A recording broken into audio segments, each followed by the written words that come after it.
ನಮಃ ಪರಮಗುರುಭ್ಯೋ ನಮಃ.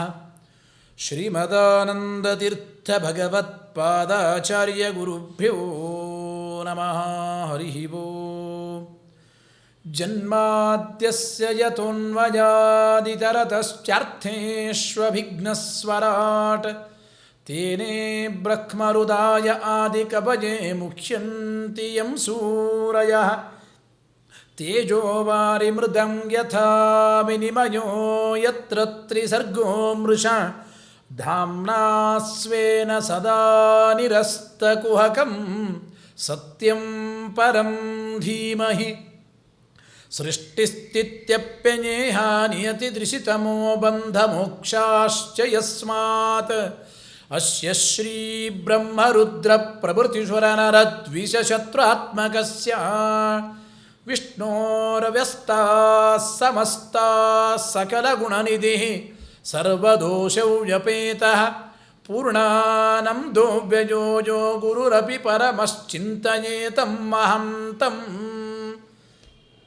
ಕಲತ್ರಂ ಕಮಲಾಯಸ್ಯ ಪುತ್ರಃ ಕಮಲಸಂಭವಃ ಶಿವಾದ್ಯಾ ಸೇವಕಾಸ್ತಸ್ಮೈ ನಮೋ ವಿಶ್ವಕುಟುಂಬಿನೇ.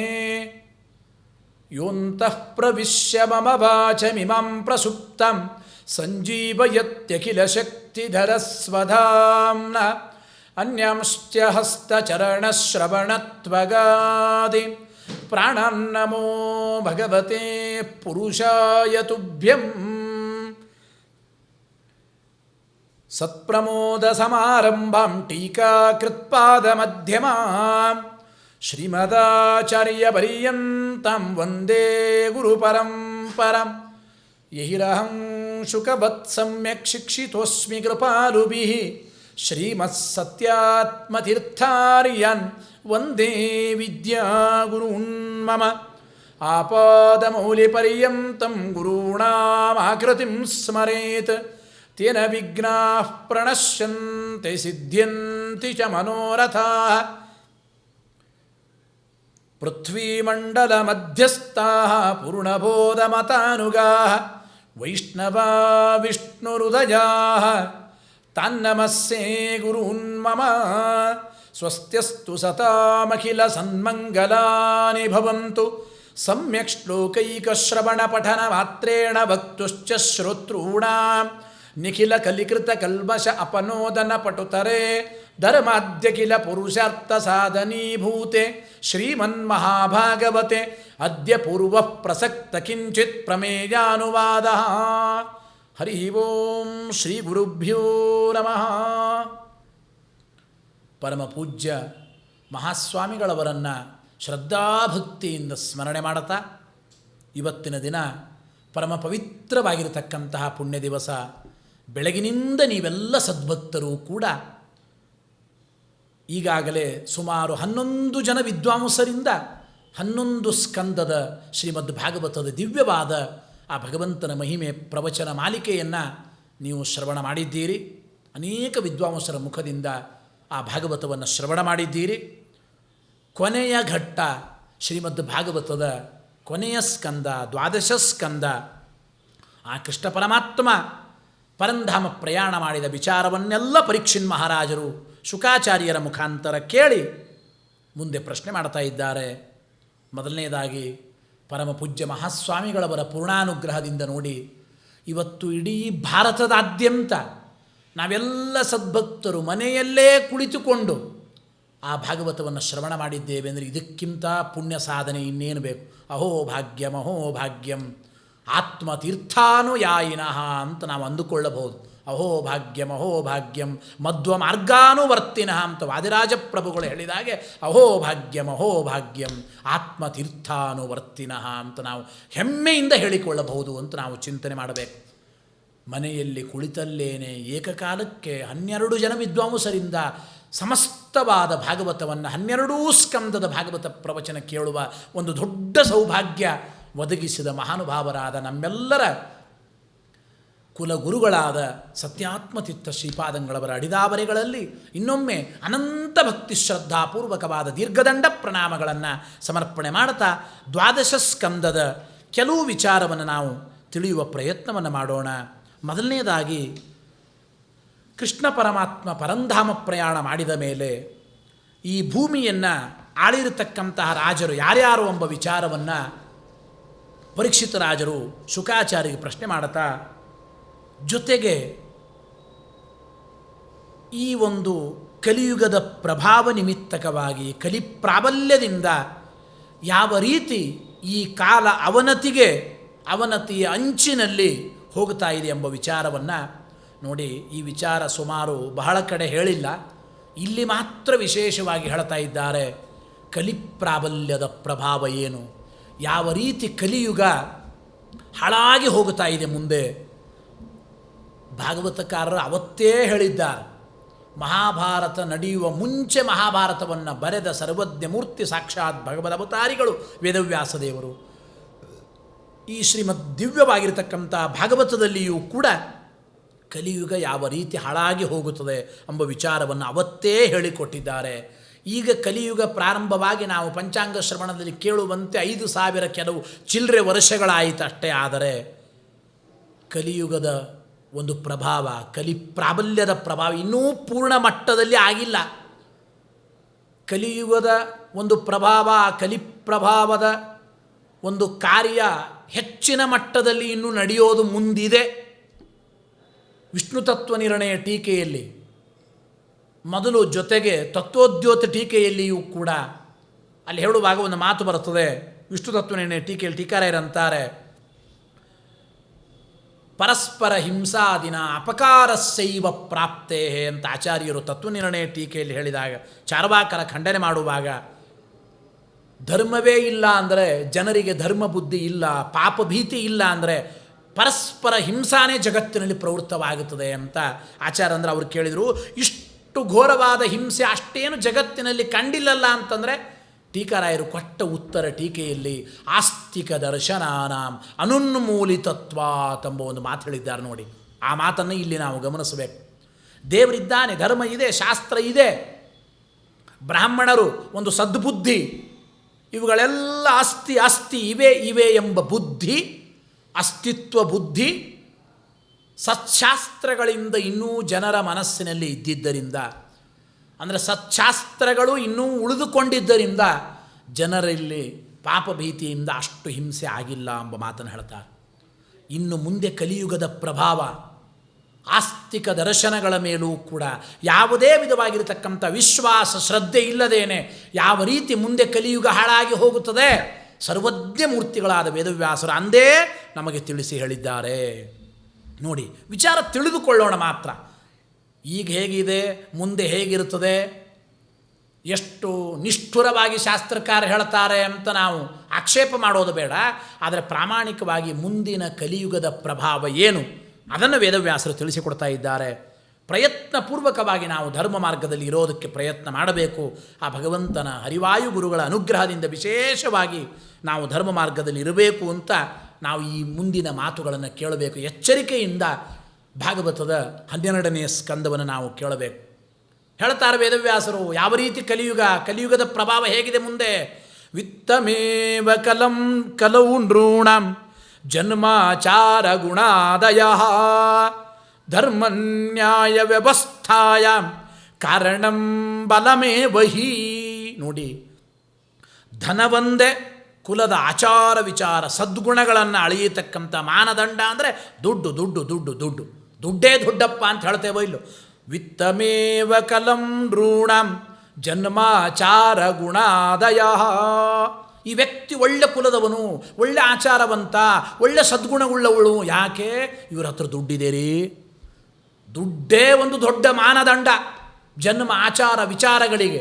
ಸದ್ಗುಣಗಳು ಇರೋದಕ್ಕೆ ದುಡ್ಡೇ ಮಾನದಂಡ ಅಂತ ಆಗುತ್ತದೆ. ಎಲ್ಲದಕ್ಕಿಂತಲೂ ದುಡ್ಡೇನೇ ಅಧಿಕವಾಗಿರ್ತಕ್ಕಂಥದ್ದು ಕಲಿಯುಗದ ಪ್ರಭಾವ ಮುಂದೆ.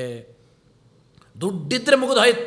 ಶ್ರೀಮಂತನಾಗಿ ಬಿಟ್ಟರೆ ದುಷ್ಟ ಕುಲದಲ್ಲಿ ಹುಟ್ಟಿದರೂ ಸರಿ, ಮಹಾಪಾಪಿಷ್ಟನಾದರೂ ಸರಿ, ಆಚಾರವಂತನಲ್ಲದೇ ಇದ್ದರೂ ಸರಿ, ಅವನು ದೊಡ್ಡವನೇ ಎಂಬ ಮಾತು ಬರತಕ್ಕಂಥ ವಿಚಾರಗಳು. ಹೇಗೆ ಇನ್ನೇನು ಪ್ರಭಾವ? ದಾಂಪತ್ಯೇ ಅಭಿರುಚಿರ್ಹೇತು ಮಾಯೈವ ವ್ಯಾವಹಾರಿಕೆ ಸ್ತ್ರೀತ್ವೇ ಪುಂಸ್ತ್ವೇ ಚಾತಿರತಿ ವಿಪ್ರತ್ವೇ ಸೂತ್ರಮೇವ ಚ. ನೋಡಿ, ದಾಂಪತ್ಯ ಸುಖ ಅನುಭವಿಸಬೇಕಾದರೆ ಕೇವಲ ಯುವಕ ಯುವತಿಯರ ಪರಸ್ಪರ ಕಾಮಾಭಿರುಚಿಯೇ ನಿರ್ಣಾಯಕವಾಗುತ್ತದೆ. ಶಾಸ್ತ್ರಗಳಲ್ಲಿ ಹೇಳಿದಂತೆ ಅಂತರ್ಜಾತೀಯ ವಿವಾಹಗಳು, ಸಗೋತ್ರ ವಿವಾಹಗಳು ಇದೆಲ್ಲವೂ ಮಾಡಬಾರದು ಎಂಬ ನಿಜವಾದ ತತ್ವ ಮುಚ್ಚೋಗಿ, ಹೆಣ್ಣು ಅಂದರೆ ಇದೊಂದು ಕೇವಲ ಕಾಮ ವಾಸನೆಯನ್ನು ತೀರಿಸಿಕೊಳ್ಳೋದಕ್ಕಾಗಿರತಕ್ಕಂಥ ವಸ್ತು. ಕಾಮಾಭಿರುಚಿಯೇ ಅಂದರೆ ಪರಸ್ಪರ ದಾಂಪತ್ಯಕ್ಕೆ ಕಾರಣವಾಗುತ್ತದೆ. ನಮ್ಮ ಭೋಗಕ್ಕೆ ಕಾರಣ ಹೆಣ್ಣು ಮುಗಿದೋಯ್ತು. ಅದು ಅಕ್ಕ ತಂಗಿಯಾದರೂ ಸರಿ, ತಾಯಿಯಾದರೂ ಸರಿ, ಎಷ್ಟು ನಿಷ್ಠುರವಾಗುತ್ತದೆ, ಎಷ್ಟು ಘೋರ ಅನರ್ಥ ನೋಡಿ. ಚಿಕ್ಕಪ್ಪ ದೊಡ್ಡಪ್ಪನ ಮಕ್ಕಳನ್ನು ಮಾಡಿಕೊಳ್ಳಬಾರದವರು, ಒಂದೇ ಗೋತ್ರದವರು, ಸಗೋತ್ರದವರು, ಅಕ್ಕ ತಂಗಿ ಅಂದರೆ ಆಗುತ್ತಾರೆ, ಹೀಗೆಲ್ಲ ಹೇಳ್ತೇವೋ ಇಲ್ಲ, ಅದು ಯಾವುದೂ ಇಲ್ಲ ಮುಂದಿನ ಕಲಿಯುಗದ ಪ್ರಭಾವ. ಹೆಣ್ಣು ಆದರೆ ಮುಗಿದೋಯ್ತು, ನನಗೆ ಹೆಣ್ಣು ಬೇಕಷ್ಟೇ, ಮದುವೆ ಆಗಿಬಿಡ್ತೇನೆ, ಕಾಮಭಾವನೆಯನ್ನು ತೀರಿಸಿಕೊಂಡು ಬಿಡ್ತೇನೆ ಎಂಬ ಮಾತು. ವ್ಯಾಪಾರದಲ್ಲಿ ಕೇವಲ ಮೋಸ ಕಪಟತನವೇ ಪ್ರಧಾನವಾಗಿದೆ. ವ್ಯಾಪಾರದಲ್ಲಿ ಇಡೀ ಕಪಟತನವೇ ಪ್ರಧಾನವಾಗಿದೆ. ಯಾರನ್ನು ಬ್ರಾಹ್ಮಣರು ಅಂತ ಕರೆಯೋದು ಎಷ್ಟು ಘೋರವಾಗುತ್ತೆ ಗೊತ್ತಾ? ಬ್ರಾಹ್ಮಣರು ಅಂತಂದರೆ ಸಂಸ್ಕಾರ ದ್ವಿಜ ಉಚ್ಯತೆ, ಶಾಸ್ತ್ರದಲ್ಲಿ ಹೇಳ್ತೇವೋ ಇಲ್ಲೋ, ಅದು ಯಾವುದೂ ಇಲ್ಲ ಕಲಿಯುಗದ ಪ್ರಭಾವದಲ್ಲಿ. ಮುಂದೆ ಜನ್ವಾರ ಹಾಕ್ಕೊಂಡವರು ಬ್ರಾಹ್ಮಣರಷ್ಟೇ ಎಂಬ ಮಾತು ಮುಂದೆ ಬರತಕ್ಕಂಥದ್ದು ನೋಡಿ. ಸರಿಯಾದ ಸಂಸ್ಕಾರ ಇರಬೇಕು. ಹಿಂದೆ ಮುಂದಿನ ಕುಲಗೋತ್ರಗಳು ಉಚಿತವಾಗಿರಬೇಕು.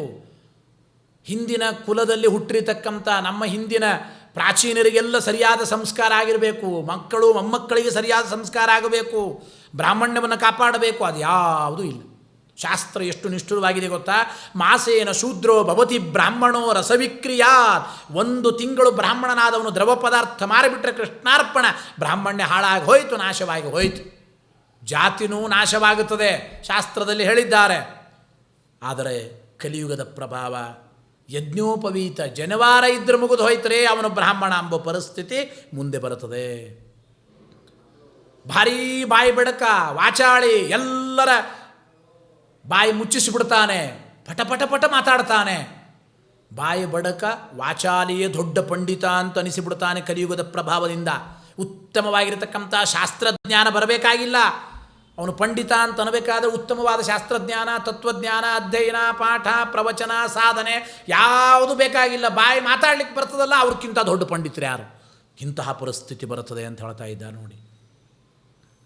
ಈ ರೀತಿ ಅಧರ್ಮ ತಾಂಡವವಾಡಿದಾಗ, ಕಲಿಯುಗದ ಪ್ರಭಾವ ಹೆಚ್ಚಿನ ಮಟ್ಟದಲ್ಲಿ ಆದಾಗ, ಕೊನೆಗೆ ಪಾಪ ಕಾರ್ಯಗಳು, ಅಧರ್ಮಗಳೇ ಜಗತ್ತಿನಲ್ಲಿ ಆದಾಗ, ಇಂತಹ ಆ ಕಲಿಯ ದೋಷಗಳು, ಅಧರ್ಮ, ಅನ್ಯಾಯ, ಹಿಂಸೆಗಳು ಅದು ತಾರಕಕ್ಕೇರಿದಾಗ ಸ್ವಯಂ ಭಗವಂತನೇ ಕಲ್ಕಿ ರೂಪದಿಂದ ಅವತಾರ ಮಾಡಿ ಬಂದು ದುಷ್ಟನ ನಿಗ್ರಹ ಮಾಡ್ತಾನೆ ಅಂತ ನಾವು ಕಥೆ ಕೇಳಿದ್ದೇವೋ ಇಲ್ಲೋ.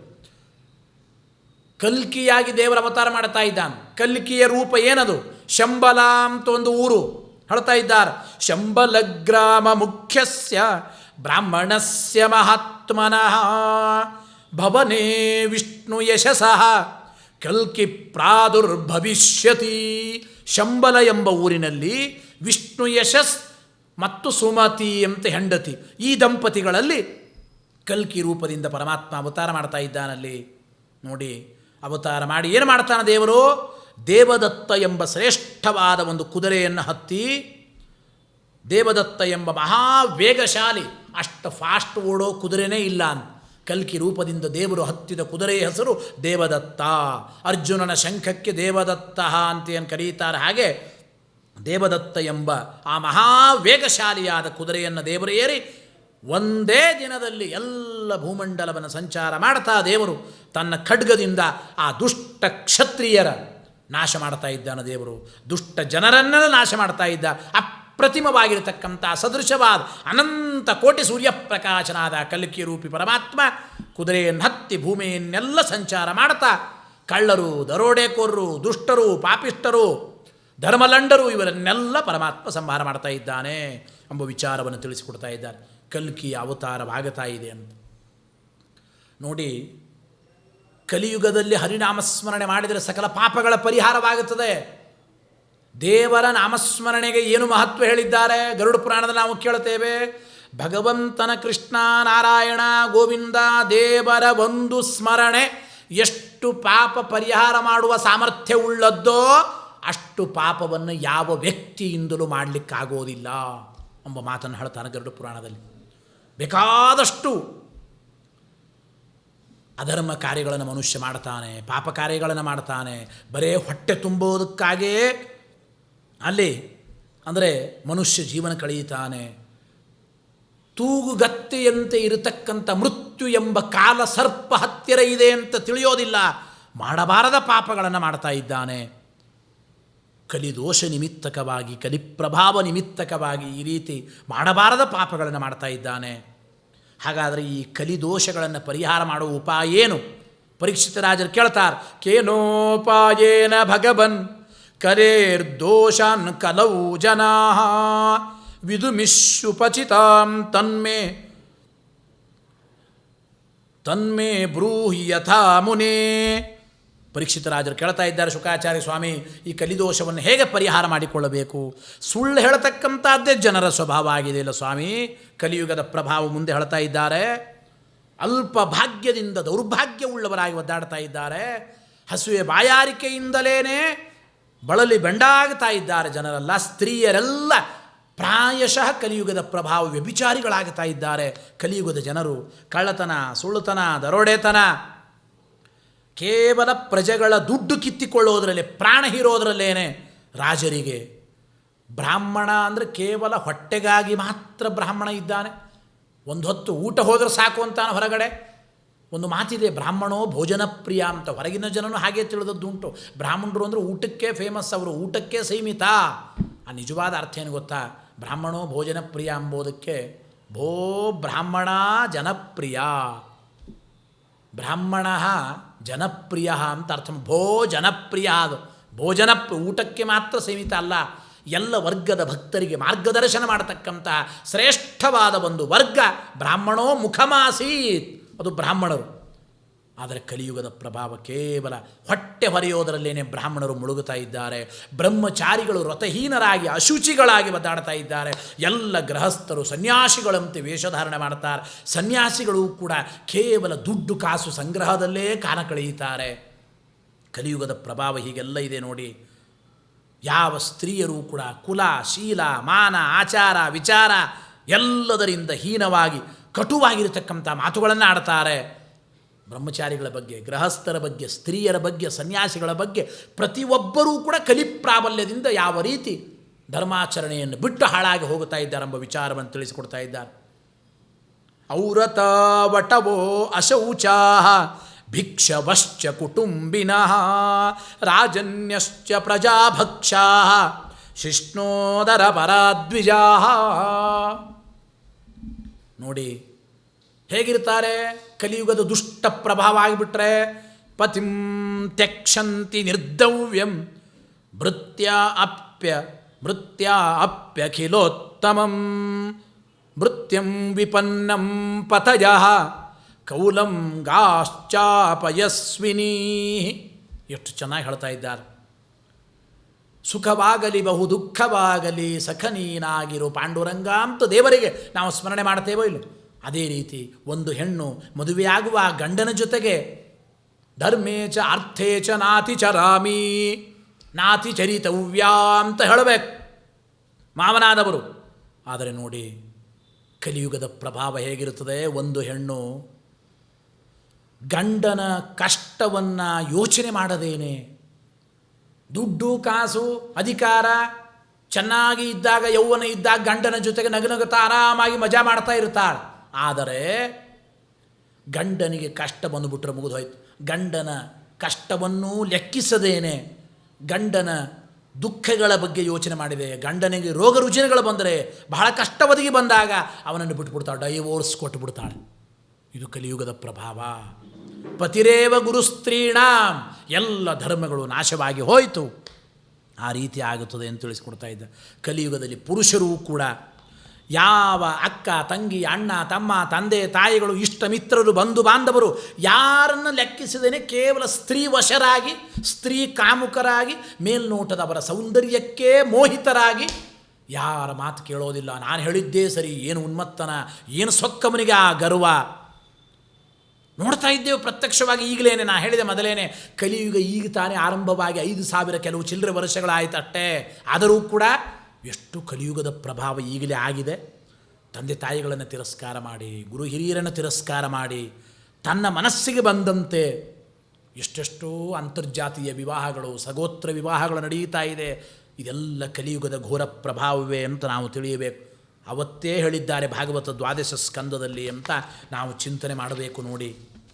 ಆ ರೀತಿ ಕಲಿಯುಗದ ಬಹಳ ಕೆಟ್ಟ ಪ್ರಭಾವವನ್ನು ಶುಕಾಚಾರ್ಯರು ತಿಳಿಸ್ತಾ, ಮುಂದೆ ಈ ರೀತಿ ಕಲಿಯುಗ ಹಾಳಾಗಿ ಹೋಗುತ್ತದೆ, ಇದಕ್ಕೆಲ್ಲ ಒಂದೇ ಉದ್ಧಾರ ಭಗವಂತನ ನಾಮಸ್ಮರಣೆ. ಕಲವು ಸಂಕೀರ್ತನಂ ಪುಣ್ಯಂ. ಭಕ್ತಿ ಶ್ರದ್ಧೆಯಿಂದ ಭಗವಂತನ ನಾಮಸ್ಮರಣೆ ಮಾಡಿದಾಗ ಪಾಪಗಳ ಪರಿಹಾರವಾಗಿ ಕರಶನಾತ್ ಕೃಷ್ಣ, ಕಲಿಯುಗಕ್ಕೆ ಹತ್ತಿರವಾದ ಭಗವದ್ರೂಪ ಅದು ಕೃಷ್ಣ ರೂಪ. ಕೃಷ್ಣನ ನಾಮಸ್ಮರಣೆ ಪಾಪ ಪರಿಹಾರಕ. ಹರಿವಾಯು ಗುರುಗಳ ಸ್ಮರಣೆ, ಅವರ ಆರಾಧನೆಯಿಂದ ತಕ್ಕ ಮಟ್ಟಿಗೆ ನಾವು ಅವಶ್ಯವಾಗಿ ಧರ್ಮ ಮಾರ್ಗದಲ್ಲಿ ಇರಬಹುದು ಅಂತ ನಾವು ತಿಳಿಸ್ತಾ, ಮುಂದೆ ಈ ರೀತಿ ಅನೇಕ ವಿಚಾರಗಳನ್ನು ಪರೀಕ್ಷಿನ್ ಮಹಾರಾಜರು ಶುಕಾಚಾರ್ಯರ ಮುಖದಿಂದ ಕೇಳಿ, ಶ್ರಾವಿತೋ ಯಚ್ಚ ಮೇ ಸಾಕ್ಷಾತ್ ಅನಾದಿನಿಧನೋ ಹರಿ. ಪರೀಕ್ಷಿತ ರಾಜರಂತಾರೆ, ಶುಕಾಚಾರ್ಯ ಕೈ ಮುಗಿದು ವಿನಯಪೂರ್ವಕವಾಗಿ, ಸ್ವಾಮಿ ಭಗವಂತನ ದಿವ್ಯ ಮಹಿಮೆಯಿಂದ, ಆ ದಿವ್ಯ ಮಹಿಮೆಯನ್ನು ನಿಮ್ಮ ಮುಖಾರವಿಂದದಿಂದ ಕೇಳಿ ನಾನು ಕೃತಕೃತ್ಯನಾಗಿದ್ದೇನೆ, ಧನ್ಯೋಸ್ಮಿ ಕೃತಕೃತ್ಯೋಸ್ಮಿ ಅಂತ ಹೇಳಿದ ಹಾಗೆ ಪರೀಕ್ಷಿತ ರಾಜರಂತಾರೆ, ಈ 12 ಸ್ಕಂದಗಳಲ್ಲಿ ಭಗವಂತನ ದಿವ್ಯವಾದ ಮಹಿಮೆ, ಕೃಷ್ಣ ಪರಮಾತ್ಮನ ಮಹಿಮೆ, ನಮ್ಮ ತಾತಂದಿರನ್ನು ಉದ್ಧಾರ ಮಾಡಿರ್ತಕ್ಕಂಥ ಭಗವದ್ರೂಪದ ದಿವ್ಯವಾದ ವಿಚಾರ, ಆ ಕೃಷ್ಣನ ಮಹಿಮೆಯನ್ನು ತಿಳಿಸಿದ್ದೀರಿ. ಅನೇಕ ಭಗವದ್ಭಕ್ತರ, ಚಕ್ರವರ್ತಿಗಳ, ರಾಜರ, ಋಷಿಮುನಿಗಳ ದಿವ್ಯವಾದ ಅಪಾರವಾದ ಮಹಿಮೆಯನ್ನು ನೀವು ಹೇಳಿದ್ದೀರಿ. ನಾತ್ಯದ್ಭುತಮಿದಂ ಮನ್ನೆ ಮಹತಾಮಚ್ಯುತಾತ್ಮನಾಂ ದೀನೇಶು ತಾಪತಪ್ತೇಷು ಭೂತೇಷು ಯದನುಗ್ರಹ.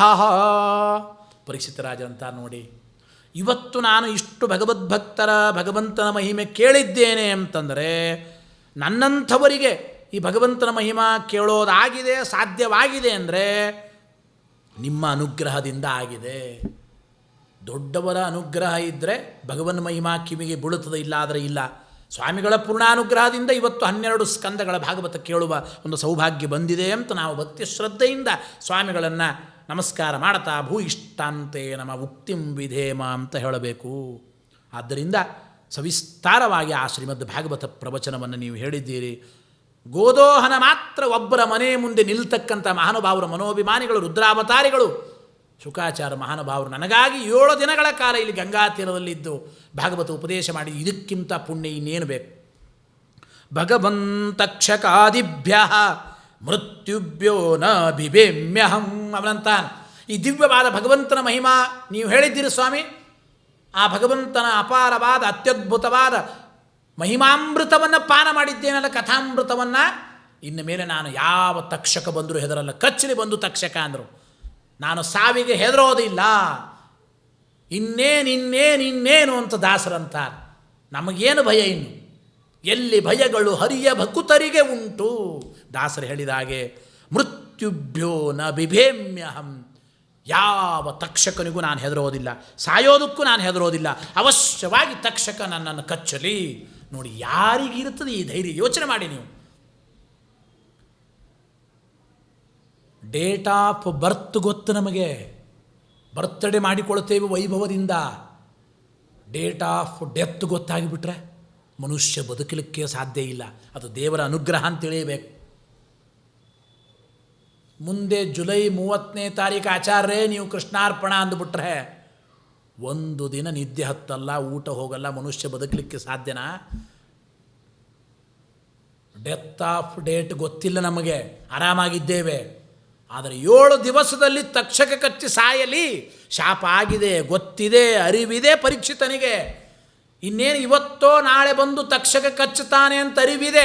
ಮೃತ್ಯುಭ್ಯೋ ನ ಬಿಭೇಮ್ಯಹಂ ಅಂತಾನೆ ಪರೀಕ್ಷಿತ. ಎಂಥ ಭಗವದ್ಭಕ್ತರ ಮಹಿಮೆ ಇದು, ಚಿಂತನೆ ಮಾಡಿ. ಪಾಂಡವರ ಮೊಮ್ಮಗ ಮಹಾನುಭಾವ. ಎರಡೆರಡು ಬಾರಿ ಕೃಷ್ಣನಿಂದ ರಕ್ಷಿತನಾದವನು, ಪರಿಪರಿಯಾಗಿ ರಕ್ಷಿತನಾದ ವಿಷ್ಣುರಾತ ಈ ಪರೀಕ್ಷಿನ್ ಮಹಾರಾಜರು. ಯಾವ ಭಯ ಇದೆ ಅವರಿಗೆ? ನಾನು ಹೆದರೋದಿಲ್ಲ ಅಂತ ಇದ್ದಾರೆ ನೋಡಿ. ಆ ರೀತಿ ನಿಮ್ಮ ಉಪದೇಶದ ಮಾತನ್ನು ಕೇಳಿದ್ದೇನೆ, ಎಲ್ಲ ಕಾಮಾದಿಗಳನ್ನು ಗೆದ್ದು ಮನಸ್ಸು ನಿಗ್ರಹ ಮಾಡಿದ್ದೇನೆ. ಪ್ರಾಣಾಯಾಮಾದಿಗಳಿಂದ ಮನಸ್ಸನ್ನು ನಿಗ್ರಹ ಮಾಡಿ ಆ ಭಗವಂತನಲ್ಲೇ ಮನಸ್ಸಿಟ್ಟು ದೇವರ ಧ್ಯಾನ ಮಾಡ್ತೇನೆ ಸ್ವಾಮಿ. ಯೋಗ ಸಾಮರ್ಥ್ಯದಿಂದ ನಾನು ಪ್ರಾಣತ್ಯಾಗ ಮಾಡ್ತೇನೆ, ಆ ಭಗವಂತನ ಧ್ಯಾನ ಮಾಡ್ತೇನೆ. ಅವಶ್ಯವಾಗಿ ನಾನು ಪ್ರಾಣವನ್ನು ಬಿಡುತ್ತೇನೆ, ನೀವು ಆಜ್ಞೆ ಕೊಡಬೇಕು. ನೋಡಿ, ಸಾಯೋದಕ್ಕೆ ಆರ್ಡರ್ ಕೇಳ್ತಾ ಇದ್ದಾನೆ ಪರೀಕ್ಷಿತ ರಾಜರು. ಅದಕ್ಕೆ ಪರ್ಮಿಷನ್ ಬೇಕು, ಇದಕ್ಕೆ ಪರ್ಮಿಷನ್ ಬೇಕು, ಯಾವುದ್ಯಾವುದಕ್ಕೋ ಬೇಕೋ, ಮನೆ ಕಟ್ಟಬೇಕು, ಅದು ಇದು ನಾವು ಕೇಳ್ತೇವೋ ಇಲ್ಲೋ. ಪರೀಕ್ಷಿತ ರಾಜರು ಯಾತಕ್ಕೆ ಪರ್ಮಿಷನ್ ಕೇಳ್ತಾರೆ ಶುಕಾಚಾರ್ಯರಿಗೆ? ಸ್ವಾಮಿ ಸಾಯೋದಕ್ಕೆ ಆಜ್ಞೆ ಕೊಡ್ರಿ ಅಂತ ಕೇಳ್ತಾ ಇದ್ದ. ನೋಡಿ ಎಷ್ಟು ಇರಬೇಕು. ಮುಕ್ತ ಕಾಮಾಶಯಂ ಚೇತಃ ಪ್ರವೇಕ್ಷೆ ವಿಸೃಜಾಮ್ಯಸೂನ್. ಪ್ರಾಣ ಬಿಡುತ್ತೇನೆ, ನನಗೆ ಆಜ್ಞೆ ಕೊಡ್ರಿ ಅಂತ ಇದ್ದಾನೆ ಶುಕಾಚಾರ್ಯ. ಅವನ ಧೈರ್ಯವನ್ನು ನೋಡಿ, ಅವನ ನಿಷ್ಠೆ, ಅವನ ಶ್ರದ್ಧೆ, ಭಕ್ತಿಯನ್ನು ನೋಡಿ ಪೂರ್ಣಾನುಗ್ರಹ ಮಾಡ್ತಾ ಪರೀಕ್ಷಿತ ಮಹಾರಾಜರಿಗೆ ಅನುಗ್ರಹ ಮಾಡಿ ಅನುಮತಿಯನ್ನು ಕೊಟ್ಟು ಶುಕಾಚಾರ್ಯ ಅಲ್ಲಿಂದ ಹೊರಟಿದ್ದಾರೆ.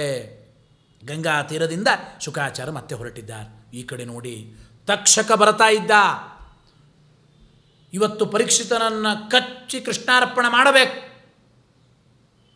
ಕಚ್ಚೋದಕ್ಕಾಗಿ ಹಾವು ಬರ್ತಾ ಇದ್ದಾನೆ. ಆ ಶೃಂಗಿಯ ಶಾಪ ನಿಮಿತ್ತಕವಾಗಿ ನಮ್ಮಪ್ಪನ ಕೊರಳಲ್ಲಿ ಯಾರು ಸತ್ತ ಹಾವು ಹಾಕಿದ್ದಾರೆ, 7 ದಿವಸದಲ್ಲಿ ತಕ್ಷಕ ಕಚ್ಚಿ ಸಾಯಲಿ ಅಂತ ಶಾಪ ನಿಮಿತ್ತಕವಾಗಿ ತಕ್ಷಕ ಬರ್ತಾ ಇದ್ದಾನೆ. ಕಚ್ಚೋದಕ್ಕಾಗಿ ಒಬ್ಬ ಬ್ರಾಹ್ಮಣ ವೇಷದಿಂದ ಬರ್ತಾ ಇದ್ದಾನಂತ. ಬ್ರಾಹ್ಮಣ ವೇಷದಿಂದ ಅಲ್ಲಿ ಸಂಕ್ಷೇಪವಾಗಿ ಕೆಲವು ಈ ಕಥೆಯ ವಿಚಾರವನ್ನು ಮಹಾಭಾರತಾದಿಗಳಲ್ಲಿ ಇನ್ನೂ ಬಹಳ ಸುಂದರವಾಗಿ ಹೇಳಿದ್ದುಂಟು. ಈ ಕಥೆಯನ್ನು ವಿಸ್ತಾರವಾಗಿ ಬ್ರಾಹ್ಮಣ ವೇಷದಿಂದ ಪರೀಕ್ಷಿತ ರಾಜರು ಬರುವಾಗ ಒಬ್ಬ ಕಾಶ್ಯಪ ಬ್ರಾಹ್ಮಣ ಅಂತ ಒಬ್ಬ ದೊಡ್ಡ ಡಾಕ್ಟ್ರು ಬರ್ತಾ ಇದ್ರಂತೆ ಮಧ್ಯದಲ್ಲಿ, ವೈದ್ಯ, ಕಾಶ್ಯಪ ವೈದ್ಯ ಅಂತ ಕರೀತಾರೆ. ಅವನು ಹೊರಟಿದ್ದ ಕಾಶ್ಯಪ ವೈದ್ಯ. ಈ ಬ್ರಾಹ್ಮಣ ರೂಪದ ತಕ್ಷಕ ಕೇಳಿದ, ಏನು ಎಲ್ಲಿಗೆ ಹೊರಟಿದ್ದಿ, ಏನು ಸಮಾಚಾರ? ಆ ಕಾಶ್ಯಪ ವೈದ್ಯ ಹೇಳಿದ, ಏನಿಲ್ಲ, ಇವತ್ತು ತಕ್ಷಕ ಬಂದು ಪರೀಕ್ಷಿತನಿಗೆ ಕಚ್ಚಿ ಕೊಲ್ತಾ ಇದ್ದಾನೆ, ನಾನು ಅವನನ್ನು ಬದುಕಿಸುವುದಕ್ಕೆ ಹೊರಟಿದ್ದೇನೆ. ಬ್ರಾಹ್ಮಣ ರೂಪದ ತಕ್ಷಕ ಅಂದ, ಹಾವು ನಾನೇ ಕಚ್ಚೋವನು ತಕ್ಷಕ, ನಾನು ಕಚ್ಚಿಬಿಟ್ರೆ ಇವನು ಬದುಕಿಸ್ತೇನೆ ಅಂತ ಇದ್ದಾನಲ್ಲ, ಆ ರೀತಿ. ಅದಕ್ಕೆ ಅವನು ಕೇಳಿದ ಅಂತೆ ಬ್ರಾಹ್ಮಣ, ಆ ತಕ್ಷಕ ಎಂಬ ಹಾವು ಕಚ್ಚಿದಾಗ ನೀನು ಪರೀಕ್ಷಿತನನ್ನು ಬದುಕಿಸುವ, ತಕ್ಷಕ ಎಂಬ ಬಲಿಷ್ಠವಾದ ಹಾವು ಕಚ್ಚಿದರೂ ಬದುಕಿಸುವ ಪವರು ಸಾಮರ್ಥ್ಯ ನಿನಗಿದೆಯಾ ಅಂತ ಕೇಳಿದ್ರೆ ಅವಶ್ಯವಾಗಿ ಇದೆ ಅಂತ ಹೇಳಿದ. ಹಾಗೆ ನಿನ್ನ ಸಾಮರ್ಥ್ಯ ನಾನು ಪರೀಕ್ಷೆ ಮಾಡಲ ಅಂತ. ಪರೀಕ್ಷೆ ಮಾಡು. ಅಲ್ಲೊಂದು ದೊಡ್ಡ ವಟವೃಕ್ಷ ಇತ್ತು. ಅವನು ತಕ್ಷಕ ಬ್ರಾಹ್ಮಣ ಹೇಳಿದ, ಈ ವಟವೃಕ್ಷವನ್ನು ನೀನು ಸುಟ್ಟಾಕು ನಿನ್ನ ವಿಷಜ್ವಾಲೆಯಿಂದ. ಆ ಇಡೀ ವಟವೃಕ್ಷವನ್ನು ಸುಟ್ಟಾಕಿದ್ದಾನಂತೆ ತಕ್ಷಕ. ಈ ಬ್ರಾಹ್ಮಣನ ಮಂತ್ರ ಸಾಮರ್ಥ್ಯ ಹೇಗಿದೆ ನೋಡಿ. ಅಭಿಮಂತ್ರಿತವಾದ ನೀರನ್ನು ಮತ್ತೆ ಆ ಸುಟ್ಟು ಭಸ್ಮವಾದ ವೃಕ್ಷದ ಮೇಲೆ ಹಾಕಿದರೆ ಮತ್ತೆ ವೃಕ್ಷ ಚಿಗುರೊಡೆದು ಆ ವೃಕ್ಷ ಹೇಗಿದೆ ಹಾಗೇ ನಿಂತಿದೆ ಅಂತ. ಅಮ್ಮೋ, ಆಶ್ಚರ್ಯ ಆಗಿ ಹೋಯ್ತು ಈ ತಕ್ಷಕ ಬ್ರಾಹ್ಮಣನಿಗೆ, ಬ್ರಾಹ್ಮಣ ರೂಪದ ತಕ್ಷಕನಿಗೆ. ಇವನಿಗೆ ಸಾಮರ್ಥ್ಯ ಇದೆ, ಹೌದು, ಎಸ್, ಸಾಮರ್ಥ್ಯ ಇದೆ.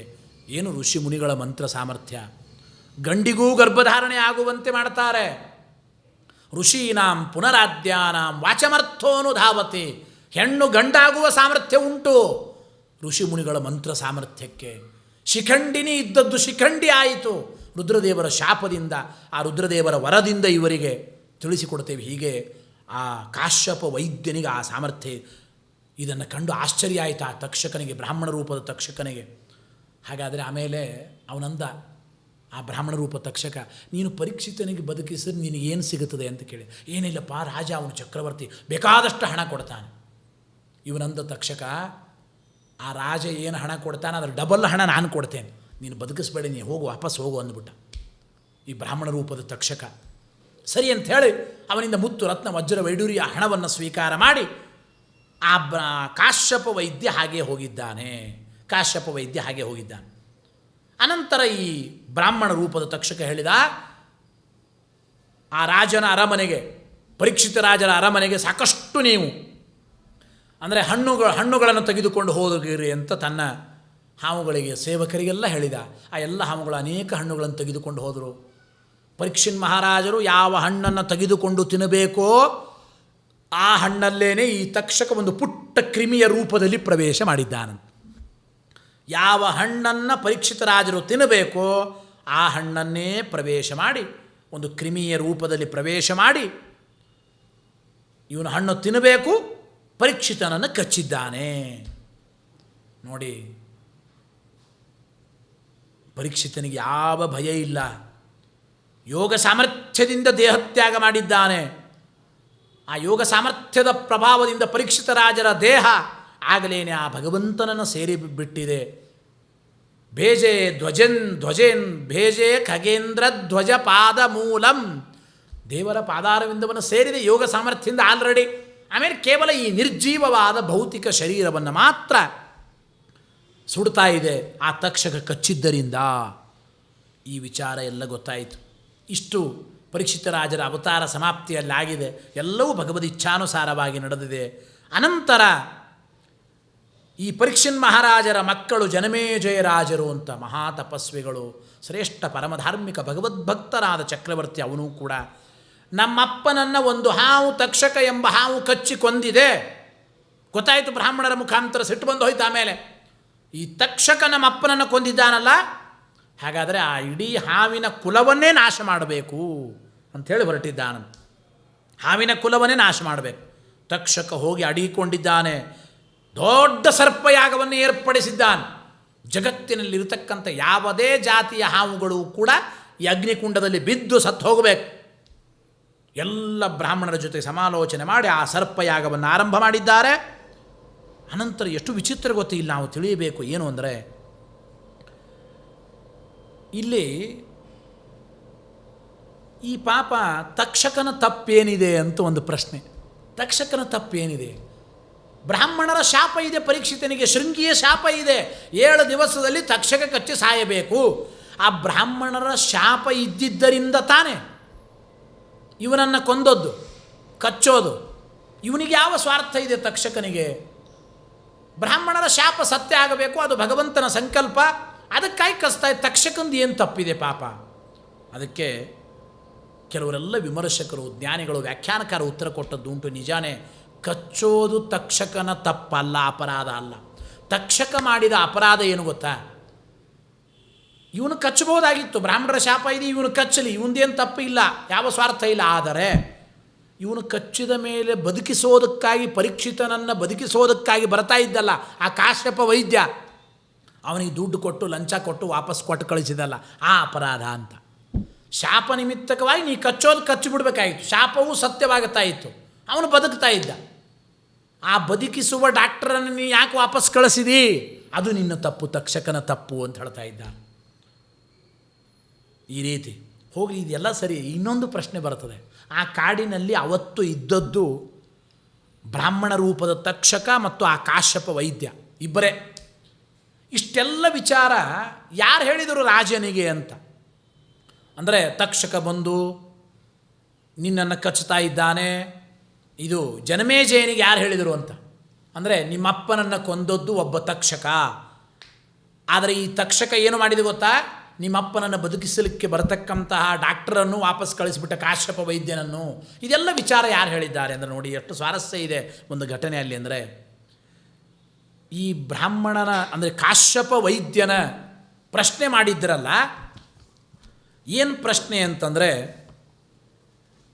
ನಿನಗೆ ಸಾಮರ್ಥ್ಯ ಇದೆಯಾ, ಇವನನ್ನು ಕಚ್ಚುವ ಸಾಮರ್ಥ್ಯ ನಿನಗಿದೆಯಾ ಅಂತ ಪ್ರಶ್ನೆ ಮಾಡಿದ್ದರಲ್ಲ. ಅಂದರೆ ನಾನು ಕಚ್ಚಿದರೂ ಕೂಡ ಆ ಪರೀಕ್ಷಿತ ರಾಜನನ್ನು ಬದುಕಿಸುವ ಸಾಮರ್ಥ್ಯ ನಿನಗಿದೆಯಾ, ತೋರಿಸು. ತೋರಿಸ್ತೇನೆ.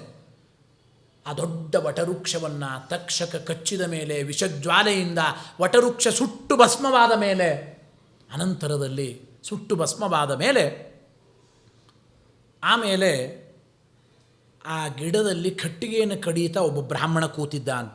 ಕಟ್ಟಿಗೆಯನ್ನು ಕಡಿಯುತ್ತಾ ಒಬ್ಬ ಬ್ರಾಹ್ಮಣ ಕೂತಿದ್ದ ಅಂತ ಹೇಳ್ತಾ ಇದ್ದಾರೆ. ಆ ಬ್ರಾಹ್ಮಣ ಈ ತಕ್ಷಕ ಮತ್ತು ಕಾಶ್ಯಪ ವೈದ್ಯ ಇಬ್ಬರು ಮಾತಾಡೋದು ಸಂವಾದವನ್ನು ಕೇಳಿಸಿಕೊಳ್ತಾ ಇದ್ದ. ಈ ತಕ್ಷಕ ಕಚ್ಚಿದ್ದರಿಂದ ಗಿಡ ಸಮೇತ ಆ ಗಿಡದಲ್ಲಿ ಇರತಕ್ಕಂಥ ಬ್ರಾಹ್ಮಣನೂ ಸುಟ್ಟ ಭಸ್ಮ ಆಗಿದ್ದ. ಆಮೇಲೆ ಈ ಕಾಶ್ಯಪ ವೈದ್ಯ ಆ ಗಿಡವನ್ನು ಮತ್ತೆ ತನ್ನ ಮಂತ್ರ ಸಾಮರ್ಥ್ಯದಿಂದ ಬದುಕಿಸಿದ್ದಾನೋ ಇಲ್ಲೋ, ಆ ಗಿಡದ ಜೊತೆಗೆ ಮತ್ತೆ ಆ ಬ್ರಾಹ್ಮಣನು ಬದುಕಿಬಿಟ್ಟಿದ್ದಾನಂತ. ಆ ಬ್ರಾಹ್ಮಣ ಜನಮೇಜಯನ ಮಂತ್ರಿಗಳಿಗೆ ಈ ಎಲ್ಲ ವಿಚಾರ ಹೇಳಿದ್ದು.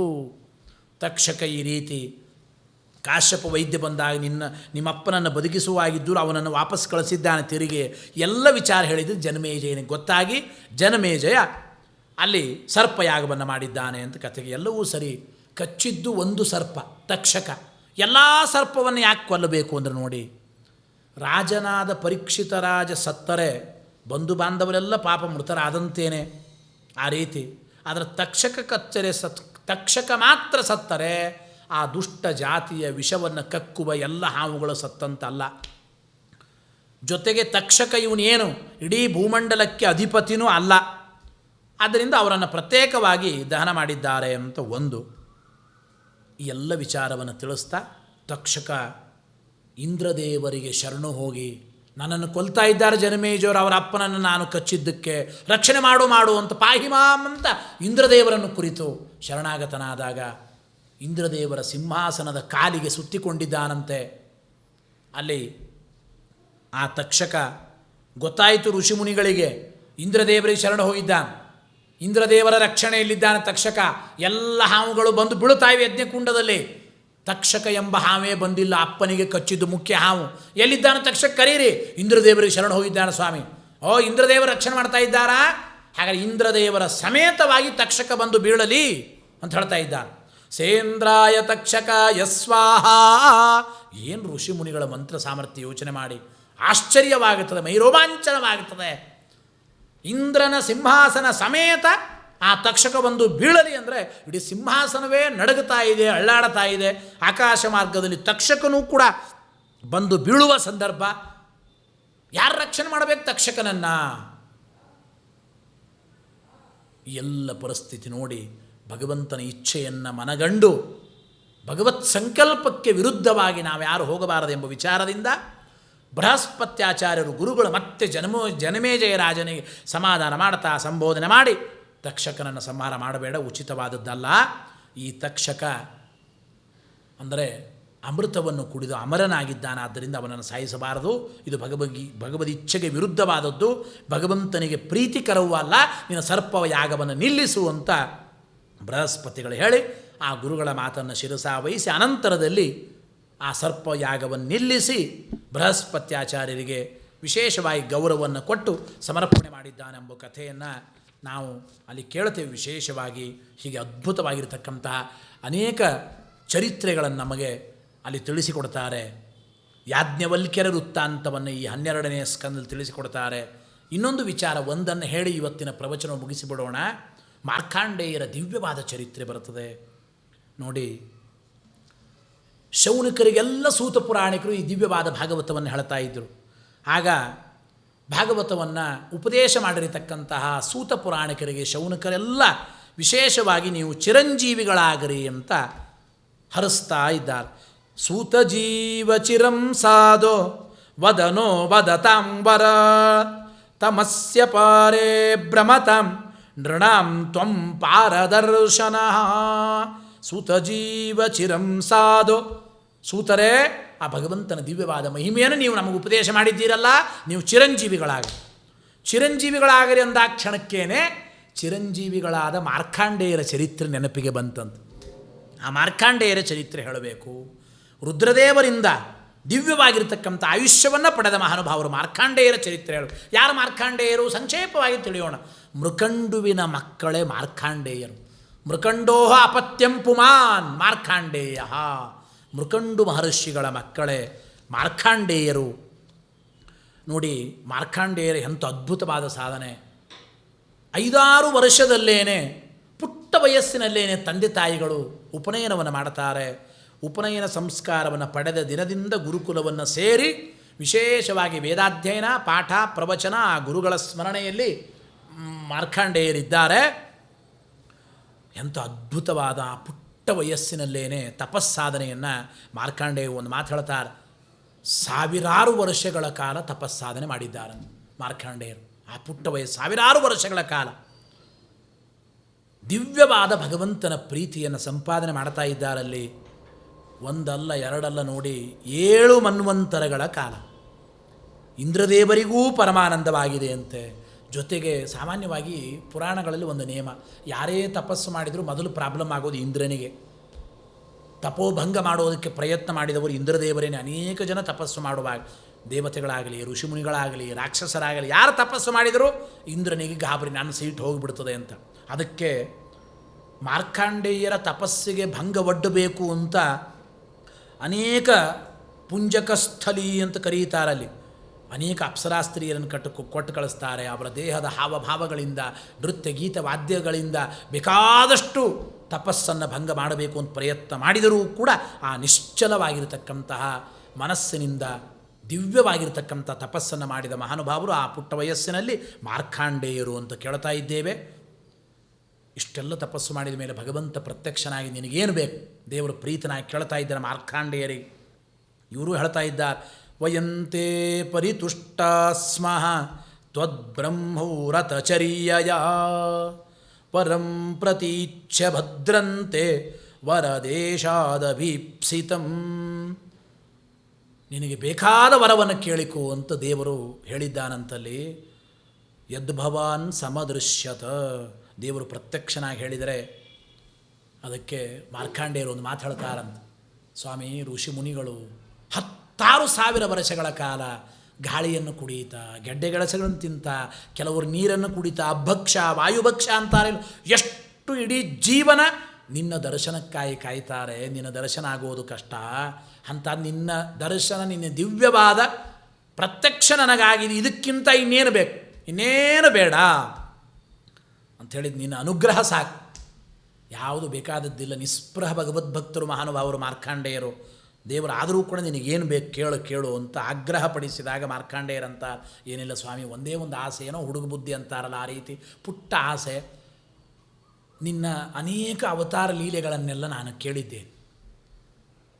ಒಬ್ಬೊಬ್ಬರು ಒಂದೊಂದು ವಿಚಿತ್ರವಾದ ವರಗಳನ್ನು ಕೇಳ್ತಾರೆ. ನನಗೇನು ಬೇಕಾದದ್ದಿಲ್ಲ ವರ. ಏನು ಅಂತಂದರೆ, ನೀನು ಮಾಡುವ ಪ್ರಳಯವನ್ನು ನಾನು ನೋಡಬೇಕು, ಪ್ರಳಯ ನೋಡಬೇಕು ಅಂತ. ಚೆನ್ನೈಗೆ ಹೋಗಿ, ಮದ್ರಾಸಿಗೆ ಹೋಗಿ 1 ಅವರ್ ಸುನಾಮಿ ನೋಡಬೇಕ್ರಿ ಅಂದರೆ ನೀನೇ ಇರಲ್ಲ, ಹುಚ್ಚುಮುಂಡೆದೆ, ಕೃಷ್ಣಾರ್ಪಣ ಆಗಿಬಿಡ್ತೀಯ ಅಷ್ಟೇ. ಸುನಾಮಿ ನೋಡೋದೇನು? ಹಾಗೆ ಪ್ರಳಯ ನೋಡಬೇಕು. ನೋಡಿ, ಕೆಲವು ರಾಕ್ಷಸರು ಕೆಲವು ವಿಚಿತ್ರವಾಗಿ ಘೋರವಾದ ತಪಸ್ಸು ಮಾಡಿರ್ತಾರೆ, ಆದರೆ ವರ ಕೇಳೋದು ವಿಚಿತ್ರವಾಗಿ ಕೇಳ್ತಾರೆ. ಶ್ರೀನಿವಾಸ ಕಲ್ಯಾಣದಲ್ಲಿ ಕೇಳ್ತೇವಲ್ಲ, 5,000 ವರ್ಷಗಳ ಕಾಲ ತನ್ನ ತಲೆಯನ್ನೇ ಕತ್ತರಿಸಿ ಋಷಭಾರಸರು ತಪಸ್ಸು ಮಾಡಿದ, ಸ್ವಶಿರ ಪುಷ್ಪಂ ಅಂತಂತಾರೆ. ಏನು ವರ ಬೇಕು ಅಂತ ಬ್ರಹ್ಮದೇವರು ಪ್ರತ್ಯಕ್ಷರಾಗಿ ಕೇಳಿದರೆ, ದೇವರಿಗೆ ಕೇಳಿದ ವರ ಋಷಭಾಸುರ, ಯುದ್ಧ ಭಿಕ್ಷಾಂಚ ದೇಹಿಮೆ, ನಿನ್ನ ದಶಾವತಾರದ ಮಹಿಮೆ, ನಿನ್ನ ಪರಾಕ್ರಮದ ಮಹಿಮೆ ಎಲ್ಲ ಕೇಳಿದ್ದೇನೆ, 1 ಅವರ್ ನಿನ್ನ ಜೊತೆ ಫೈಟಿಂಗ್ ಆಡಬೇಕು ಅಂದ ಋಷಭಾಸುರ. ಎಂಥ ವಿಚಿತ್ರ ವರ ಅಲ್ವಾ? ಇಬ್ಬರು ಸ್ನೇಹಿತರು ಬಹಳ ಕಷ್ಟಪಟ್ಟು ತಪಸ್ಸು ಮಾಡಿದರಂತೆ. ಬ್ರಹ್ಮದೇವರು ಪ್ರತ್ಯಕ್ಷರಾದರು. ಮೊದಲನೇದವನ ಹತ್ರ ಬಂದರು, ನಿನಗೇನು ಬೇಕು ಅಂತ ಕೇಳಿದರು. ಸ್ವಾಮಿ ನನಗೇನು ಬೇಡ, ಆ ಪಕ್ಕದಲ್ಲಿ ಇದ್ದವನು ಏನು ಕೇಳ್ತಾನೆ ಅದರ ಡಬಲ್ ಆಗಲಿ ಸಾಕು ಅಂದ. ಬ್ರಹ್ಮದೇವರು ಇವನ ಹತ್ರ ಬಂದರು, ನಿನಗೇನು ಬೇಕು? ನನಗೇನು ಬೇಡ ಸ್ವಾಮಿ, ಅವನೇನು ಕೇಳಿದ್ದಾನೆ ಮೊದಲು ಹೇಳ್ರಿ ಅಂದ. ಏನಿಲ್ಲ, ನೀನೇನು ಕೇಳ್ತೀಯ ಅದು ಡಬಲ್ ಆಗಲಿ ಅಂದಾನಷ್ಟೇ. ಓ ಇವನಂದ, ಹಾಗಾದ್ರೆ ನಾನು 1 ಹೆಂಡತಿ ಕೇಳಿದ್ರೆ 2 ಹೆಂಡತಿ, 1 ಕೋಟಿ ಕೇಳಿದ್ರೆ 2 ಕೋಟಿ, ನಾನು 1 ಮನೆ ಕೇಳಿದರೆ ಅವನಿಗೆ 2 ಮನೆ, ನಾನು ಏನು ಕೇಳ್ತೇನೋ ಡಬಲ್ ಆಗುತ್ತದೆ. ನೋಡಿ, ಕಷ್ಟಪಟ್ಟು ತಪಸ್ಸು ಮಾಡಿ ಉದ್ದೇಶ ಸರಿಯಾಗಿಲ್ಲ ಅಂದರೆ ಹೇಗಾಗುತ್ತದೆ ಹಣೆ ಬರ. ಅವನಂದ, ಹಾಗಾದ್ರೆ ನಾನು ಏನು ಕೇಳಿದರೆ ಅವನಿಗೆ ಡಬಲ್ ಆಗ್ತದಲ್ವಾ, ನಾನು 1 ಕಣ್ಣು ಹೋಗಲಿ, 1 ಕಿವಿ ಹೋಗಲಿ, 1 ಕಾಲು ಹೋಗಲಿ, 1 ಕೈ ಹೋಗಲಿ ಅಂದ. ಅವನ ಪಕ್ಕದಲ್ಲಿದ್ದ ಒಂದು 2 ಹೋಯ್ತು ಅಷ್ಟೇ. ಆ ರೀತಿ ವಿಚಿತ್ರ ವರ ಕೇಳಿಕೊಂಡವರಿದ್ದಾರೆ. ನಾವು ಭಸ್ಮಾಸುರ, ನಾನು ಯಾರ ತಲೆ ಮೇಲೆ ಕೈ ಇಡುತ್ತೇನೆ ಅವರು ಸುಟ್ಟು ಭಸ್ಮ ಆಗಬೇಕು, ವಿಚಿತ್ರ ವರ ಕೇಳಿ. ಹಾಗೆ ಇಲ್ಲಿ ಮಾರ್ಕಾಂಡೇಯರು ಮಹಾನುಭಾವರ ಆ ದೇವರ ಮಹಿಮಾ ನೋಡೋದಕ್ಕಾಗಿ ನಾನು ಪ್ರಳಯ ನೋಡಬೇಕು ಅಂತ ಕೇಳಿದ್ದಾರಂತ. ದೇವರಂದ, ನಿಜವಾಗಲೂ ಮಾರ್ಕಾಂಡೇಯರು ಒಬ್ಬ ಋಷಿಗಳು, ಅವರಿಗೆ ಆ ಪ್ರಳಯ ನೋಡುವ ಯೋಗ್ಯತೆ ಇಲ್ಲ. ಪ್ರಳಯ ಕಾಲದಲ್ಲಿ ಮಹಾಲಕ್ಷ್ಮಿ ಮಾತ್ರ ದೇವರ ಜೊತೆಗಿರ್ತಾಳೆ ಅಂತ ಕೇಳ್ತೇವೆ.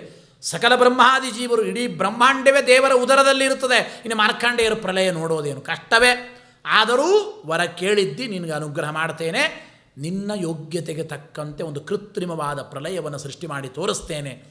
ಆ ಭಕ್ತರ ಮೇಲೆ ಮಾಡುವ ದೇವರ ಅನುಗ್ರಹ ಅದಕ್ಕೆ ಎಷ್ಟು ಅನುಗ್ರಹ ಮಾಡ್ತಾನೆ ನೋಡಿ. ನಿಜವಾಗಲೂ ನಾವು ಎಷ್ಟೇ ತಪಸ್ಸು ಮಾಡಿದರು, ಏನೇ ದೇವರ ಅಪರೋಕ್ಷ ಜ್ಞಾನ ಆಗಬಾರದು. ನಿಜವಾಗಲೂ ಯಾಕೆ ಗೊತ್ತಾ? ದೇವರ ಸ್ವರೂಪ ಏನು ಅವ್ಯಕ್ತ. ಅವನು ಅವ್ಯಕ್ತನಾದರೂ ಭಕ್ತ ಉದ್ಧಾರಕ್ಕಾಗಿ ಪರಮಾತ್ಮ ತನ್ನ ಅಪರೋಕ್ಷ ಜ್ಞಾನವನ್ನು, ತನ್ನ ಸಾಕ್ಷಾತ್ಕಾರವನ್ನು ನೀಡುತ್ತಾನೆ. ಅಂದರೆ ಭಗವಂತ ತನ್ನ ಸ್ವರೂಪವನ್ನು ಚೇಂಜ್ ಮಾಡಿಕೊಳ್ಳೋದು ಕರಡಿ ಒಂದು ಅರ್ಥದಲ್ಲಿ, ಭಕ್ತರ ಉದ್ಧಾರಕ್ಕಾಗಿ. ಅಷ್ಟು ಕಾರುಣ್ಯ ಮೂರ್ತಿ ಆ ಭಗವಂತ ಅಂತ ಈ ಸಂದರ್ಭದಲ್ಲಿ ನಾವು ತಿಳಿಯುತ್ತಾ, ಆದ್ದರಿಂದ ಅವರಿಗೆ ನಾನು ಪ್ರಲಯವನ್ನು ತೋರಿಸ್ತೇನೆ ಅಂತ ದೇವರು ಹೇಳಿದ್ದಾನಲ್ಲಿ. ಪುಷ್ಪಭದ್ರಾ ನದಿ ತೀರ ಅಂತಾರೆ. ಪರಮ ಸುಂದರವಾಗಿರತಕ್ಕಂಥ ವಾತಾವರಣ. ಮಾರ್ಕಾಂಡೇಯರು ಸಾಯಂಕಾಲದ ಸಂಧ್ಯಾವಂದನ ಮಾಡಬೇಕು ಅಂತ ಸಂಧ್ಯಾವಂದನ ಮಾಡ್ತಾ ಅರ್ಘ್ಯಪ್ರದಾನವನ್ನು ಮಾಡ್ತಾ ಇದ್ದಾರೆ. ಏಕಕಾಲಕ್ಕೆ ಭಾರೀ ಬಿರುಗಾಳಿ ಬೀಸಿದೆ ಅಂತ, ತಡೆಯಲಿಕ್ಕಾಗದ ಬಿರುಗಾಳಿ. ಎಲ್ಲಿ ನೋಡಿದಲ್ಲಿಯೂ ಕೂಡ ಭಾರೀ ಗುಡುಗು, ಮಿಂಚು, ಸಿಡಿಲು, ಬಿರುಗಾಳಿ. ಕ್ಷಣ ಮಾತ್ರದಲ್ಲಿ ಘೋರವಾಗಿರತಕ್ಕಂಥ ಮಳೆ ಸುರಿಯುತ್ತಾ ಇದೆ ಅಂತ ಹೇಳ್ತಾ ಇದ್ದಾರೆ. ಮಳೆ ಸುರಿದು 5 ನಿಮಿಷದಲ್ಲಿ ಎಲ್ಲವೂ ಜಲಾವೃತವಾಗಿದೆ. ಎಲ್ಲಿ ನೋಡಿದಲ್ಲೆಲ್ಲ ನೀರು ನೀರು ನೀರು ನೀರು, ಅಷ್ಟೇ ಜಲಪ್ರಲಯವೇ ಆಗಿದೆ. ಆಶ್ಚರ್ಯ ಆಗಿದೆ ಇವರಿಗೆ. ಅಲ್ಲಿ ತಿಳಿಸಿಕೊಡ್ತಾ ಭಗವಂತನ ಮೋಹಕ ಶಕ್ತಿ ಅದು ನೋಡಿ. ಮಾರ್ಕಾಂಡೇಯರು ಎಷ್ಟು ವಿಚಿತ್ರ ಗೊತ್ತಾ? 10,00,00,000,100 ವರ್ಷಗಳ ಕಾಲ ಕಳೆಯುತ್ತಾ ಇದ್ದಾರೆ. 10,00,00,000,100 ವರ್ಷಗಳ ಕಾಲ. ಎಂಥ ವಿಚಿತ್ರ! 10,00,00,000,100 ವರ್ಷಗಳ ಕಾಲ ಅಂದರೆ ಎಲ್ಲಿ ನೋಡಿದರೂ ನೀರು ನೀರು ನೀರು, ಅಟ್ಟೆ. ಅಷ್ಟು ಜಲಪ್ರಲಯದಲ್ಲಿ ಒಂದು ವಟವೃಕ್ಷ ಕಾಣಿಸ್ತಂತೆ, ಪುಟ್ಟದಾದ ಒಂದು ವಟವೃಕ್ಷ. ವಟವೃಕ್ಷದ ಕೆಳಗೆ ದಿವ್ಯವಾಗಿರತಕ್ಕಂಥ ಮನೋಹರವಾದ ಮುಗುಳ್ನೆಗೆಯಿಂದ ಕೂಡಿರತಕ್ಕಂಥ ಒಂದು ಪುಟ್ಟ ಮಗು ಕಾಲಿನ ಬೆರಳನ್ನು ಚೀಪುತ್ತಾ ಮಲಗಿದೆ ಅಂತ ಅಲ್ಲಿ ಹೇಳ್ತಾ ಇದ್ದಾರೆ. ಕರಾರವಿಂದೇನ ಪದಾರವಿಂದಂ ಮುಖಾರವಿಂದೇ ವಿನಿವೇಶಯಂತಂ ಅಂತ ಕೇಳಿದ್ದೇವೆ ಇಲ್ಲೋ. ಬಾಲಂ ಮುಕುಂದಂ ಮನಸಾ ಸ್ಮರಾಮಿ ವರ್ಣನೆ ಮಾಡ್ತಾರೆ. ಹಾಗೆ ಆ ಪುಟ್ಟ ಬಾಲಕೃಷ್ಣ, ವಟಪತ್ರಶಾಹಿಯಾದ ಆ ಬಾಲಕೃಷ್ಣನ ದರ್ಶನ ಆಗಿದೆ. ಆ ಭಗವಂತನ ದರ್ಶನ. ದೇವರು ಅಂತೂ ಗೊತ್ತಾಗಿಲ್ಲ. ಹೇಳ್ತಾರೆ ಚಾರ್ವಾಂಗುಲಿಭ್ಯಾಂ ಪಾಣಿಭ್ಯಾಂ ಆನೀಯ ಚರಣಾಂಬುಜಂ ಮುಖೇ ನಿಧಾಯ ವಿಪ್ರೇಂದ್ರ ದಯಂತಂ ವೀಕ್ಷ ವಿಸ್ಮಿತ. ಆಶ್ಚರ್ಯ ಆಗಿದೆ. ಇಡೀ ಜಗತ್ತು ಪ್ರಳಯವಾಗಿದೆ. ಪ್ರಳಯ ಕಾಲದಲ್ಲಿ ವಟವೃಕ್ಷ ಮಾತ್ರ ಹೇಗೆ ಉಳಿದಿದೆ? ಅದು ವಟವೃಕ್ಷದ ಕೆಳಗೆ ಯಾರೂ ಇಲ್ಲದೆ ಈ ಪುಟ್ಟ ಮಗು ಮಾತ್ರ ಇದೆ. ಇದೇನು ಆಶ್ಚರ್ಯ! ಬಹಳ ಆಶ್ಚರ್ಯ. ಅನಂತರ ಏನಿದು ಮಗು? ಯಾರದು ಮಗು? ಈ ಮಗುವನ್ನು ನೋಡೋಣ. ಹತ್ತಿರ ಹೋಗಿದ್ದಾರೆ ಮಾರ್ಕಾಂಡೇಯರು. ಮಗುವಿನ ಮೂಗಿನ ಹತ್ತಿರ ಹೋದರು. ಅಂದ ದೇವರು ಒಂದು ಸಲ ಮೂಗಿನ ಒಳಗೆ ಹೋಗಿಬಿಟ್ಟಿದ್ದಾರಂತ ಮಾರ್ಕಾಂಡೇಯರು. ಒಳಗೆ ಹೋಗಿದ್ದಾರೆ. ಭಗವಂತನ ಶರೀರದಲ್ಲಿ ಇಡೀ ಸಮಸ್ತ ಪ್ರಪಂಚವನ್ನು ನೋಡ್ತಾ ಇದ್ದಾರೆ. ಎಂಥ ಅದ್ಭುತ ಗೊತ್ತಾ ನೋಡಿ. ಇಡೀ ದೇವರ ಒಳಗಡೆ ಜಗತ್ತನ್ನು ನೋಡಿದ್ದಾರೆ. ಬ್ರಹ್ಮಾಂಡದ ದರ್ಶನ. ಜಗತ್ತು ಮಾತ್ರ ಅಲ್ಲ, ಎಷ್ಟು ಚೆನ್ನಾಗಿದೆ ಗೊತ್ತಾ? ಒಳಗಡೆ ಆ ಪುಷ್ಪಭದ್ರಾ ನದಿ ತೀರ, ಇಡೀ ಜಲಪ್ರಳಯ, ಅಲ್ಲಿ ವಟವೃಕ್ಷದ ಕೆಳಗಡೆ ಆ ಮಗುವನ್ನು ನೋಡು ಇವರು. ಇಡೀ ಲೈವ್ ಪಿಕ್ಚರ್ ನೋಡ್ತಾ ಇದ್ದಾರೆ ಒಳಗಡೆ, ದೇವರ ಒಳಗಡೆ. ಇದೇ ರೀತಿ ಭಗವಂತ ಕೃಷ್ಣ ಪರಮಾತ್ಮ ಯಶೋದಮ್ಮನ ಮುಂದೆ ಬಾಯಿ ತೆಗೆದಾಗ ಪುಟ್ಟ ಬಾಯಿಯಲ್ಲಿ ಬ್ರಹ್ಮಾಂಡದ ದರ್ಶನ ಆಗುತ್ತಾ ಇದೆ. ಅಲ್ಲಿ ನಂದಗೋಕುಲದಲ್ಲಿ ದೇವರು ಬಾಯಿ ತೆಗೆದದ್ದನ್ನು ಯಶೋದಮ್ಮ ನೋಡ್ತಾ ಇದ್ದಾಳೆ. ಆ ಪಿಕ್ಚರು ಕೃಷ್ಣನ ಬಾಯಲ್ಲಿ ಕಾಣಿಸಿದೆ ಅಂತ ವರ್ಣನೆ ಮಾಡಿದ್ದು ಉಂಟು ಹಿಂದೆ. ಹಾಗೆ ಇಲ್ಲಿ ಇಡೀ ಜಗತ್ತನ್ನು ಅವ್ರು ನೋಡ್ತಾ ಇದ್ದಾರಂತ ಮಾರ್ಕಾಂಡೇಯರಲ್ಲಿ. ಅದ್ಭುತವಾಗಿರತಕ್ಕಂತಹ ದೃಶ್ಯ. ಸ್ವಲ್ಪ ತಾನು ದೇವರು ಮತ್ತೆ ಅಂದ, ಮೂಗಿನಿಂದ ಮತ್ತೆ ಹೊರಗೆ ಬಂದಿದ್ದಾರಂತ. 5 ನಿಮಿಷದಲ್ಲಿ ಮತ್ತೆ ಎಲ್ಲ ಶಾಂತವಾಯಿತು. ಆ ಪ್ರಲಯೋದಕವೆಲ್ಲ ಮಾಯವಾಗಿ ಶಾಂತವಾಗಿ ಮತ್ತೆ ಆ ಪುಷ್ಪಭದ್ರಾ ನದಿ ತೀರ ಅವರು ಸಂಧ್ಯಾವಂದನ ಮಾಡ್ತಾ ಇದ್ದಾರೆ. ಭಕ್ತರ ಮೇಲಿನ ಕಾರುಣ್ಯದಿಂದ ಪರಮಾತ್ಮ ಆ ಮಾರ್ಕಾಂಡೇಯರಿಗಾಗೇನೆ ಸೃಷ್ಟಿ ಮಾಡಿರತಕ್ಕಂಥ ಕೃತ್ರಿಮವಾದ ಒಂದು ಪ್ರಲಯ ನೋಡಿ. ಭಕ್ತರು ಒಂದು ಮಾತಿದೆಯಲ್ಲ, ದಾಸರು ಹೇಳಿದ್ದುಂಟಲ್ಲ, ನಾವು ನಮ್ಮನ್ನು ಆತ್ಮಾರ್ಪಣೆ ಭಾವದಿಂದ ದೇವರಿಗೆ ಸಮರ್ಪಣೆ ಮಾಡಿಕೊಂಡಾಗ ತನ್ನನ್ನೇ ದೇವರು ಕೊಡ್ತಾನೆ. ಇದು ಭಗವಂತನಿಗೆ ಮಾತ್ರ ಸಾಧ್ಯ. ಅಂತಹ ಇವರಿಗೇನು ಮಾತಾಡಲಿಕ್ಕಾಗುತ್ತಾ? ಅವಾಕ್ಕಾಗಿದ್ದಾರೆ, ಮೈ ರೋಮಾಂಚನ ಆಗಿದೆ, ಆಶ್ಚರ್ಯ ಆಗುತ್ತಾ ಇದ್ದಾರೆ. ಪಾರ್ವತಿ ಅಂದ್ಲು ರುದ್ರದೇವರಿಗೆ, ನೋಡಿ ಮಗು ಎಷ್ಟು ಒದ್ದಾಡ್ತಾ ಇದೆ ಪಾಪ, ಎಷ್ಟು ಗಾಬರಿ ಆಗಿದೆ ಏನೋ, ಮಾತಾಡ್ಸೋಣ ನಡೀರಿ, ಆ ಮಗುವಿಗೆ ಮಾತಾಡ್ಸೋಣ ಅಂತ ಪಾರ್ವತಿ ರುದ್ರದೇವರಿಗೆ ಹೇಳ್ತಾ. ಶಿವಪಾರ್ವತಿಯರು ಇಬ್ಬರೂ ಅಲ್ಲಿ ಬಂದಿದ್ದಾರೆ ನೋಡಿ, ಸಮಾಧಿಸ್ಥರಾಗಿದ್ದಾರೆ. ಒಳಗಡೆ ಭಗವಂತನ ಚಿಂತನೆಯನ್ನೇ ಮಾಡ್ತಾ ಇದ್ದಾರೆ. ಹೊರಗೆ ಶಿವಪಾರ್ವತಿಯರು ಬಂದರೂ ಅವರನ್ನು ನೋಡಿಲ್ಲ, ಗಮನ ಇಲ್ಲ. ರುದ್ರದೇವರೇ ಮನೋಭಿಮಾನಿಗಳಲ್ವ, ರುದ್ರದೇವರು ಒಳಗಿನ ಸ್ವಿಚ್ ಆಫ್ ಮಾಡಿಬಿಟ್ರು. ಒಳಗಡೆ ದೇವರು ಕಾಣಿಸೋ ಸ್ವಿಚ್ ಆಫ್ ಮಾಡಿಬಿಟ್ರು. ಒಳಗಡೆ ದೇವರು ಕಾಣಿಸ್ತಾ ಇಲ್ಲ. ಕಣ್ಣು ತೆಗೆದು ನೋಡಿದರು, ಮುಂದುಗಡೆ ಶಿವಪಾರ್ವತಿಯರೇ ನಿಂತಿದ್ದಾರೆ. ಶಿವಪಾರ್ವತಿಯರಿಗೆ ಸಾಷ್ಟಾಂಗ ಪ್ರಣಾಮ ಮಾಡಿ ಮಾರ್ಕಾಂಡೇಯರು ಸ್ವಾಮಿ ಅನುಗ್ರಹ ಮಾಡಬೇಕು ಅಂತ ಕೇಳಿದರು. ಶಿವದೇವರು ಪಾರ್ವತಿಯರಂದರು ಇದು ಅಂದರೆ ಹೇಳ್ತಾರಲ್ಲ, ನಾಧನ್ಯ ನಾದೆ ನಿಂದು ಅಂತ ಸತ್ಯಬೋಧರನ್ನು ಕಂಡು ಜಗನ್ನಾಥದಾಸರು ಹೇಳಿದ್ದು ಉಂಟು. ಹಾಗೆ ಭಗವಂತನ ದರ್ಶನ ಮಾಡಿದ ಮಹಾನುಭಾವ ಈ ಪುಟ್ಟ ವಯಸ್ಸಿನಲ್ಲಿ ಅಂತಹ ಸಾಧನೆ. ನಿನ್ನ ಸಾಧನೆಗೆ ದೇವರೇ ಪ್ರೀತನಾಗಿ ಪೂರ್ಣಾನುಗ್ರಹ ಮಾಡಿದ್ದಾನಲ್ಲೋ, ನಿನಗಾಗಿ ಪ್ರಳಯವನ್ನೇ ಸೃಷ್ಟಿ ಮಾಡಿ ತೋರಿಸಿದ್ದಾನೆ. ಎಂಥ ಆಶ್ಚರ್ಯ ಇದು! ಧನ್ಯ ಭಗವದ್ಭಕ್ತ ನೀನು. ವರಂ ಋಣೀಶ್ವನ ಕಾಮಂ ವರದೇಶ ವಯಂ ತ್ರಯ. ನಿನಗೇನು ವರ ಬೇಕು ಕೇಳು ಸ್ವಾಮಿ, ನನಗೇನು ವರ ಬೇಕಾದದ್ದಿದೆ. ದೇವರೇ ಕೇಳು ಅಂದಾಗ ಪ್ರಳಯ ನೋಡಬೇಕು ಅಂತ ಕೇಳಿದ ಅಷ್ಟೇ. ಅಮೋಘಂ ದರ್ಶನಂ ಯೇಷಾಂ ಮೃತ್ಯೋ ಯದ್ ವಿಂದತೆ ಮೃತಂ. ನಿಮ್ಮಂತಹ ಮನೋಭಿಮಾನಿಗಳಾದ ಭಗವದ್ಭಕ್ತರ ಕೊರಳಲ್ಲಿ ರುದ್ರಾಕ್ಷ ಮಾಲೆ ಧರಿಸಿದ ಪರಮ ವೈಷ್ಣವನು ನೀನೇ. ಆದ್ದರಿಂದ ವೈಷ್ಣವೋತ್ತಮರ ದರ್ಶನ ನನಗಾಗಿ ಇದಕ್ಕಿಂತ ಇನ್ನೇನು ಭಾಗ್ಯ ಬೇಕು. ಆದರೂ ವರ ಕೇಳು ಅಂತ ರುದ್ರದೇವರು ಆಗ್ರಹಪಡಿಸಿದಾಗ ಬೇರೆ ಏನು ಒಡಬೇಡ ಸ್ವಾಮಿ, ದೇವರನ್ನು ಹಿಡಿದುಕೊಂಡು ನಮ್ಮ ಗುರುಗಳವರೆಗೂ ಸರಿಯಾಗಿ ಅವರವರ ಯೋಗ್ಯತೆಗೆ ತಕ್ಕಂತೆ ತಾರತಮ್ಯಕ್ಕನುಗುಣವಾಗಿ ಎಲ್ಲರಲ್ಲಿ ಭಕ್ತಿಯನ್ನು ಕೊಡು ಸಾಕು. ಭಗವತ್ಯಚ್ಯುತೇ ಭಕ್ತಿಂ ತತ್ಪರೇಶು ತಥಾ ತ್ವಯಿ. ದೇವರಲ್ಲಿ ದೃಢವಾದ ಭಕ್ತಿ, ನಿರಂತರ ಪ್ರೇಮ ಪ್ರವಾಹ ಭಕ್ತಿ.